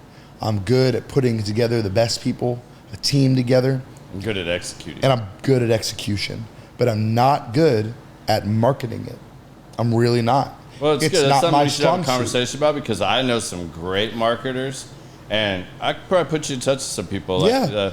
But I know my strong suits, Yeah. right? And I know my weaknesses. And what do you do with that? You go and surround yourself with people that are better at those things Than I am. That's exactly right. Like, you have to acknowledge and at a certain point recognize what you're good at and what you're not good And what you're not good at. Yeah, like, recognize what you're not good at is probably more important That's more than important. recognizing what you're good exactly, at. That's exactly right. Because exactly if right. you know what you're not good at, you can put extra effort into learning that, practicing that, or just seeking out and finding those individuals that are experts Exactly. at that. And they're probably, and I bet you that probably 9 times out of 10, what you suck at and they're really good at, the exact opposite is true. Yep. They probably suck at what you're good at and could use your assistance there. And then guess what? You're building a relationship. And now you're networking. Yep. And now you're helping each other out and helping each other succeed. Because it's all about making each other help each other succeed. That's exactly at right. the end. And if you have somebody that's just in your corner and not helping you do any of those things, like JJ said earlier, I don't, just to say it bluntly, I don't fuck with those people. Like, I don't want those people in my circle.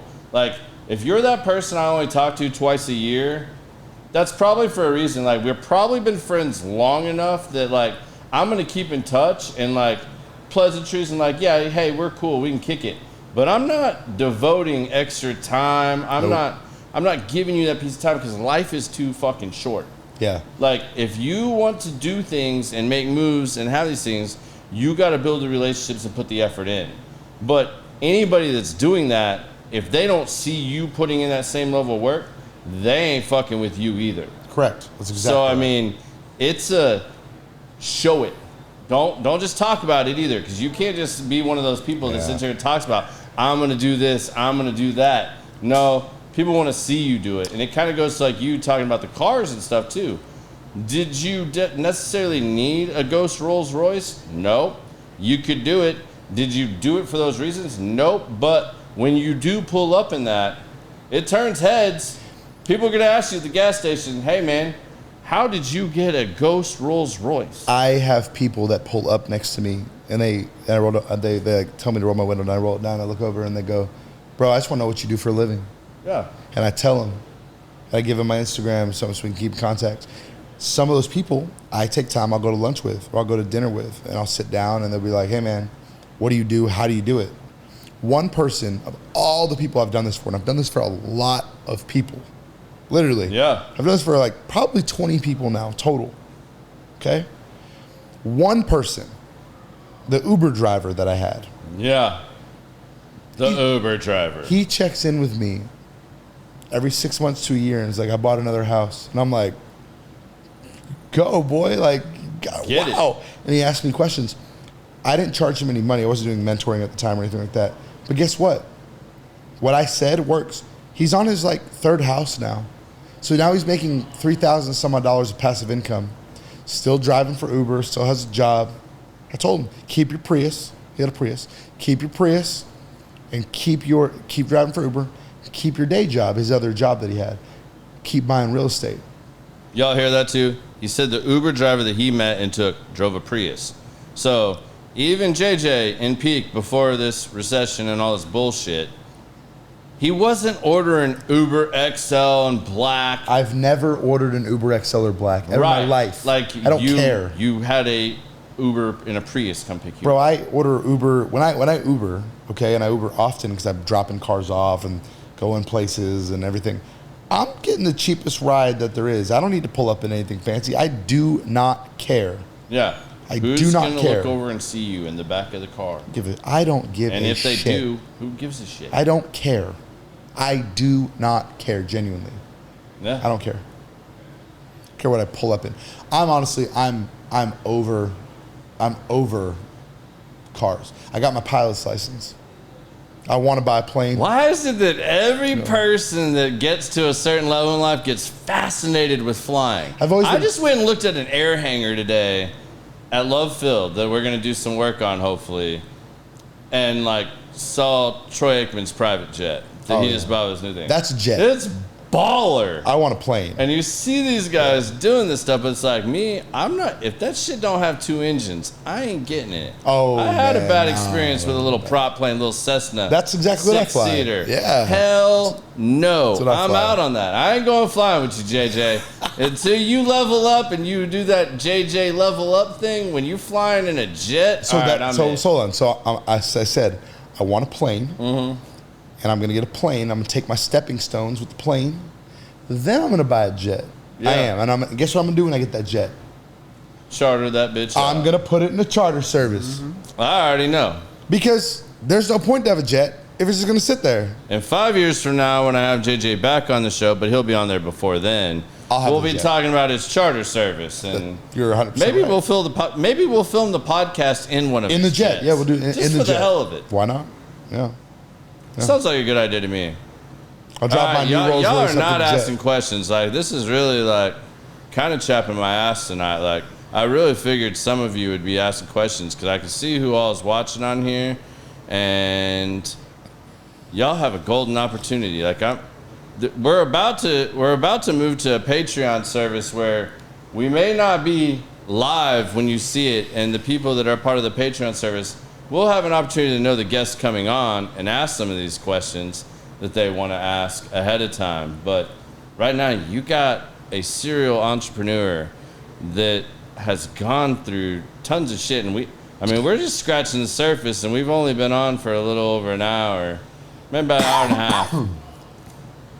But I'm just saying, you got a golden opportunity. This is what Throw I'm it out talking there. about. When people that they think they know, or they're like, oh, I can't do this right now, or oh, it's not the time, or oh, he doesn't want to talk to me, or I don't think I can do it.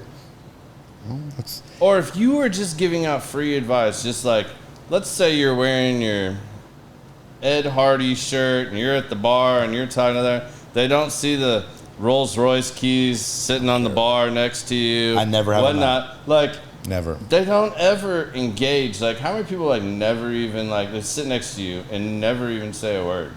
Like, it's amazing to me. Like, and I watch people go to events like sales, networking, marketing events all the time, and they're afraid to engage or afraid to walk up and ask a question for the fear of sounding dumb. I mean, I really don't know, but I mean, that's I watch this. most people though. I mean, like they're that's exactly what you just said. For the fear of sounding dumb or for the fear of saying something, you know, most people are intimidated by if most people won't ask you a question when you pull up in a nice car or wearing something because they're like, oh shit, they know this guy has money and that, you know, Yeah. they think, you know, they know. Yeah.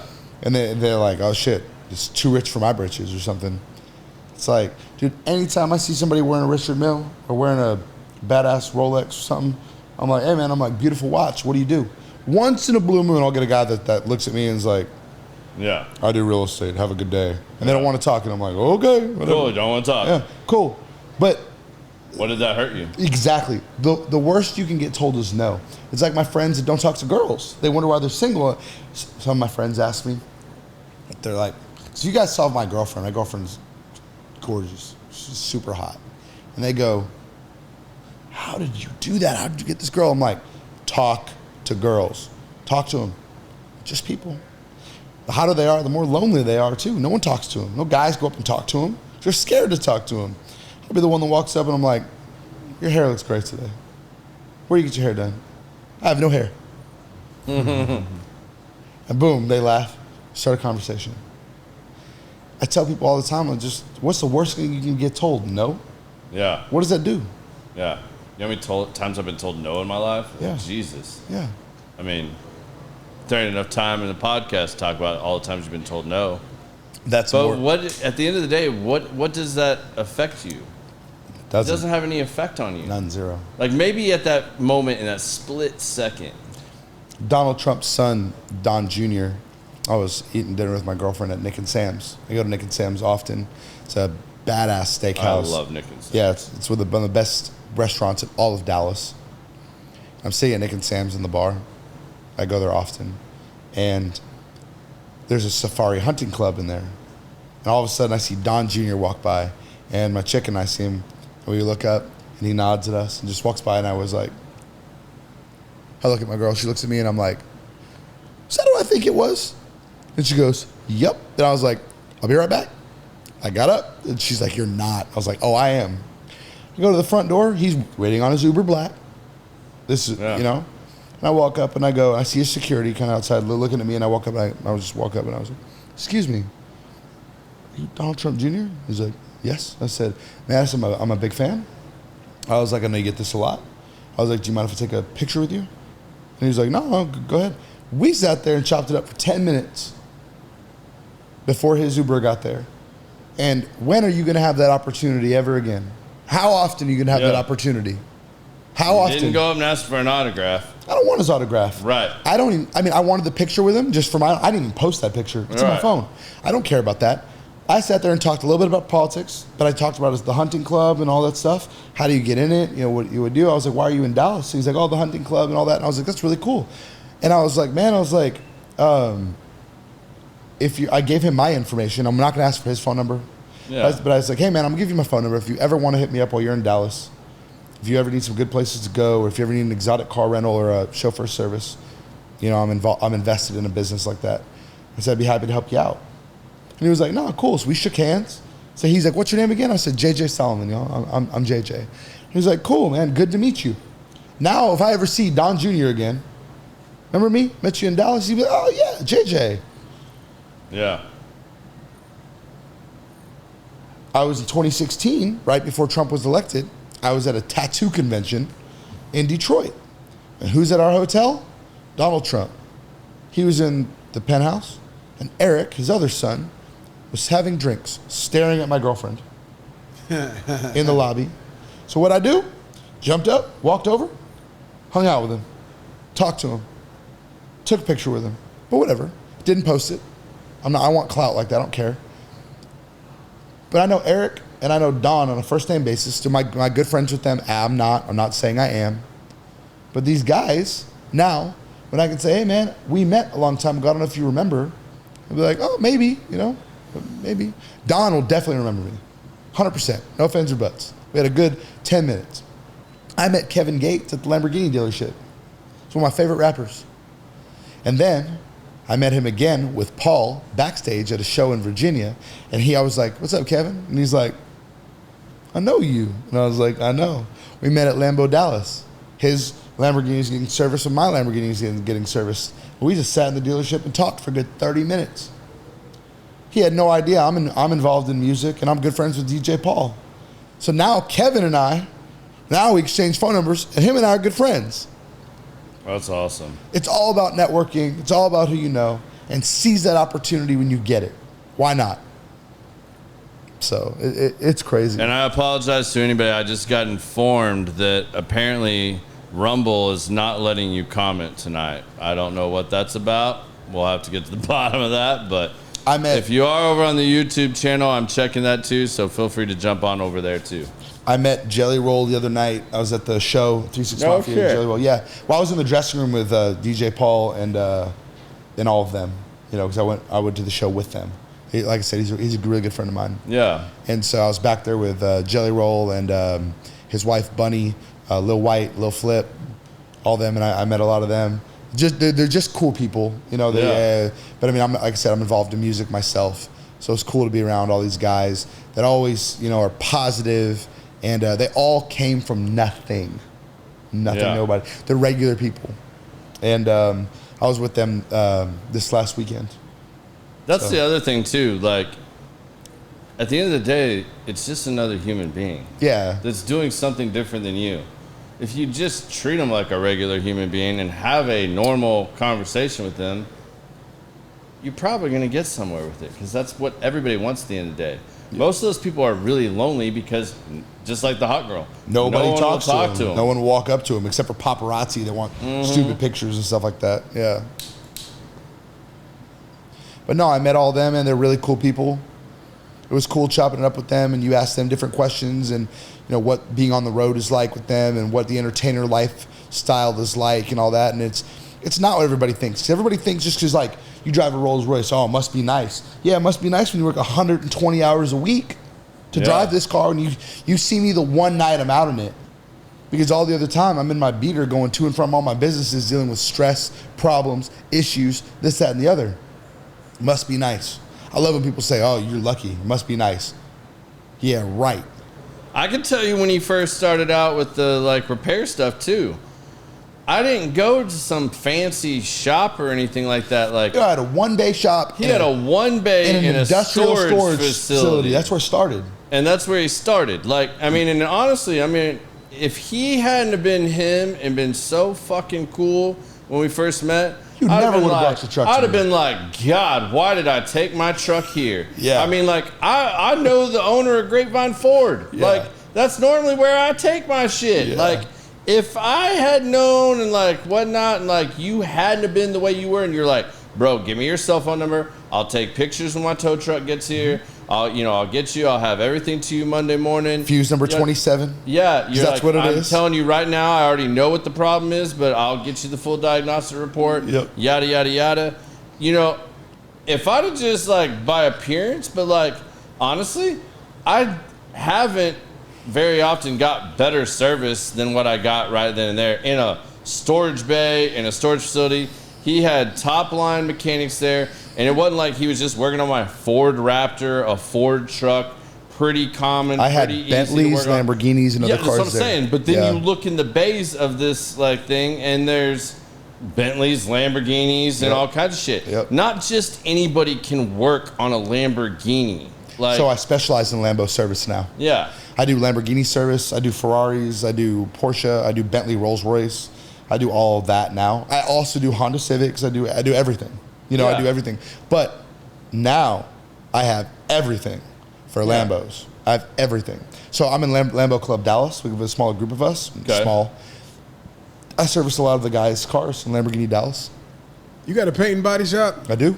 We got to talk. Yeah, it does. Jeez. Yeah, Yeah. I got a paint You body gotta shop. I got auto Can you repair. make his exhaust a little louder?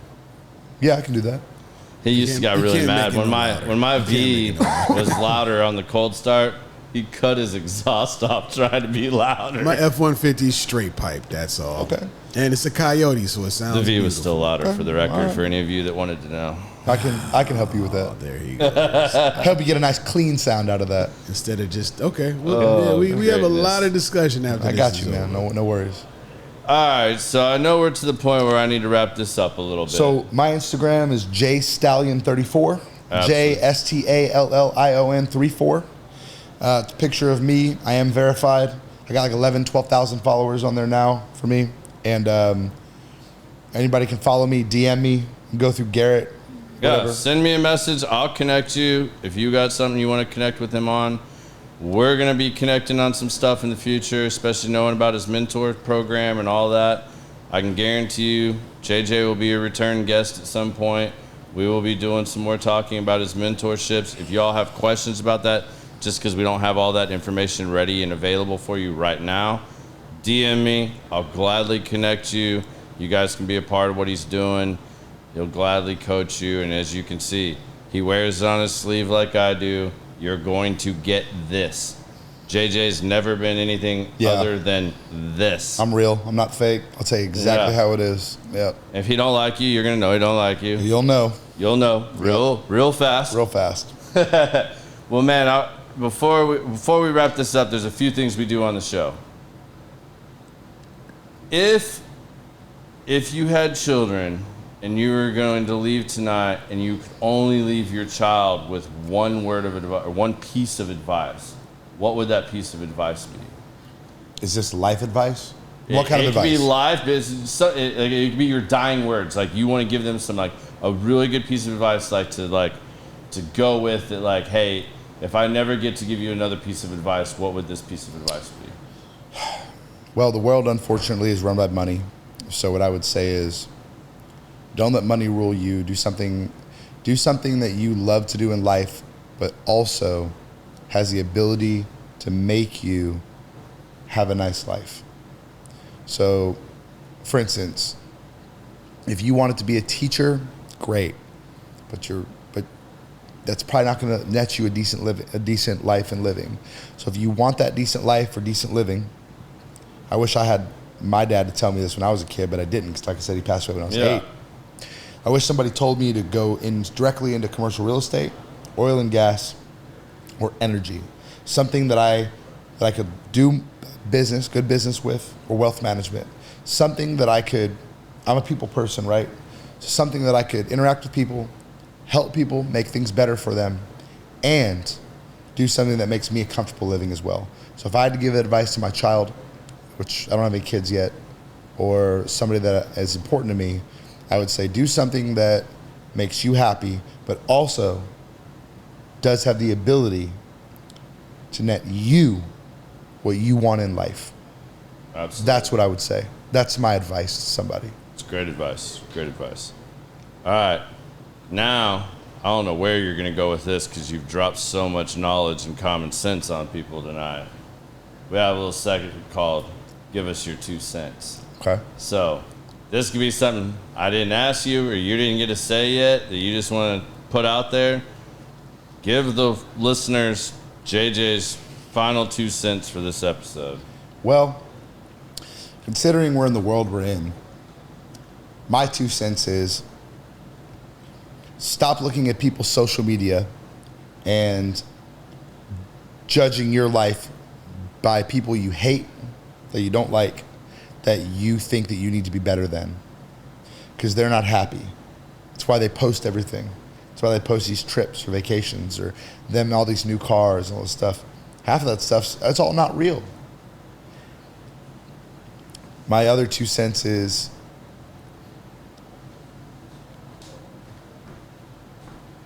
let's just look at the world politics. It doesn't matter who the person is that's getting up. Let's take President Biden for example. I'm not a Biden supporter. Obviously, I think he's crashing the plane that's our country into the ocean. I was a Trump supporter. I wanted Trump to win this last election. He didn't. I wanted Biden to do well, though, because we're all on the plane. Stop judging something or some person, or like, for instance, if you're going for this next presidency, let's say you're voting. Who cares if you don't like Trump's orange skin or the fact that he says stupid stuff sometimes? Because I agree with that. He's shut his mouth sometimes. Yeah, let your publicist speak for you. But you need to go for the person, right? That's gonna help our entire country, not just you. My 2 cents is think outside the box on something. Don't just go for, oh, well, this guy makes my life worse, so I'm not going to vote for him. Does he make everything else better? Yeah. So if Biden had a better campaign and a better thing than Trump did, I'd have voted for him. I'd have gone for it. Yeah, it wasn't a Democrat or Republican. I don't care who it is. Yeah. I actually wanted Ben Carson to be president, to be honest with you. Yeah. He was my choice over Trump in 2016. Yeah. But he didn't get, he wasn't on the ballot. It was Trump or Hillary. On those two, I figured Trump, being I understand macroeconomics, and Trump being a businessman, right? I'm saying I think that guy is going to have a better shot at running the country than that guy, Hillary. Just my 2 cents, my opinion.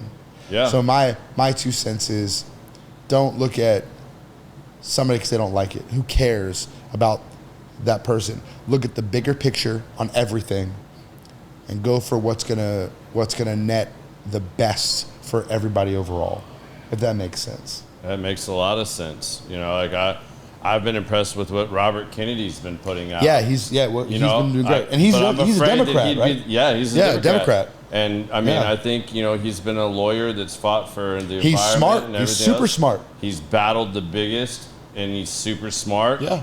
I honestly am more afraid that if he got elected, he'd get taken out. He'd get taken out just like the rest of his family. That's exactly right. And I'm like, I wouldn't want to see that. Nope. But like, I mean, I hope the best for him. I mean, as of right now, like I think he has a real good shot. But who knows?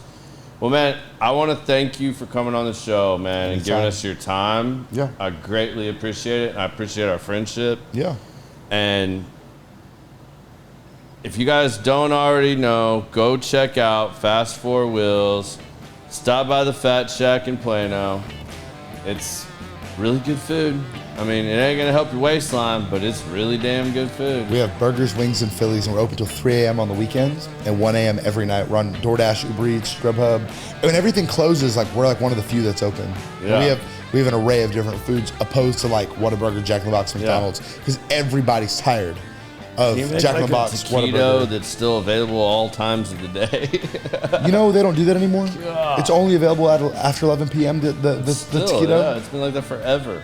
11 p.m. to 11 a.m. is the only time you get a damn taquito. We don't do breakfast at Fat Shack, but our menus everything all the time. We have milkshakes. We have deep fried desserts. We have deep fried Oreos, deep fried Twinkies, deep fried chocolate chip cookies, and deep fried cheesecake bites. I bet Alex would approve all this. What do you think, Biz? Unless you fall in love with a good burger. We have some good stuff. Awesome, man. Well, I want to thank you for coming on the show. We're going to be back again next week. We got another good show lined up for you guys. I have Alvin Hope Johnson coming on the show next week. He's another very, very educated guy that has brought himself up in the multi-family investment world.